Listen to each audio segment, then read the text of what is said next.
தற்போதைய அண்மை செய்தியை பார்த்துக் கொண்டிருக்கிறோம். டெல்லி கார் குண்டுவெடிப்பு வழக்கில் முசாமில் ஷக்கீலின் சகோதரி அஸ்மத்திடம் ஜம்மு காஷ்மீர் போலீசார் விசாரணை நடத்தி வருகிறார்கள். இத்தொடர்பான கூடுதல் விவரங்களோடு இணைகிறார் சிறப்பு செய்தியாளர் முகிலன். விவரங்களை பதிவு செய்யலாம். பாலா, அதாவது இந்த டெல்லியில் நடைபெற்ற கார் குண்டு வெடிப்புக்கு தொடர்ந்து பல்வேறு கோணங்கள் விசாரணையானது நடைபெற்று வருகிறது.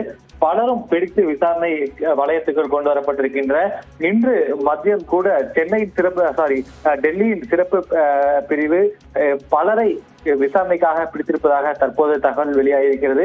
மிக முக்கியமாக முசாமில் ஷக்கீல் நடத்தி வந்த டெலிகிராம் சேனலில் இருந்த உறுப்பினர்கள் தற்போது அந்த விசாரணை வளையத்துக்குள் கொண்டு வரப்பட்டு அவர்களிடம் விசாரணையை இன்று டெல்லி போலீஸ் தொடங்கியிருப்பதாக தகவல் வெளியாகிருக்கிறது. அவ்வாறு இருக்கக்கூடிய சூழ்நிலையில் தற்போது முசாமில் ஷக்கீல் பூர்வீகம் ஜம்மு காஷ்மீர். அங்கு நேற்று முசாமில் ஷக்கீலின் தந்தை கைது செய்யப்பட்டார். இன்று அவரது தந்தை நேற்று கைது செய்யப்பட்டார்.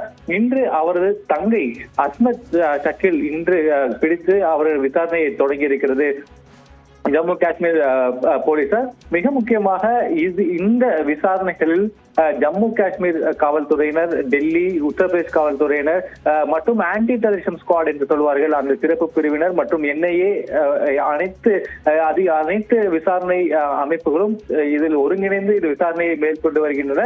அப்படி இருக்கக்கூடிய சூழ்நிலையில் தான் தற்போது முசாமில் ஷக்கீல் குடும்பத்தில் இருந்து 2 பேர், அதாவது ஒரு தந்தை கைது செய்யப்பட்டிருக்கிறார். தங்கை தற்போது விசாரணை வளையத்துக்குள் கொண்டு வந்து இந்த விசாரணையுமானது நடைபெற்று வருகிறது. அதே போல மற்றவர்கள் அந்த அதாவது இந்த பரிதாபாத் வழக்கில் கைது செய்யப்பட்ட மற்றவர்களின் குடும்பத்தினரிடம் இனி விசாரணை நடத்தப்படும் என்றும் தற்போது தகவல் வெளியாக இருக்கிறது. பாலா, விவரங்களுக்கு நன்றி முகிலன்.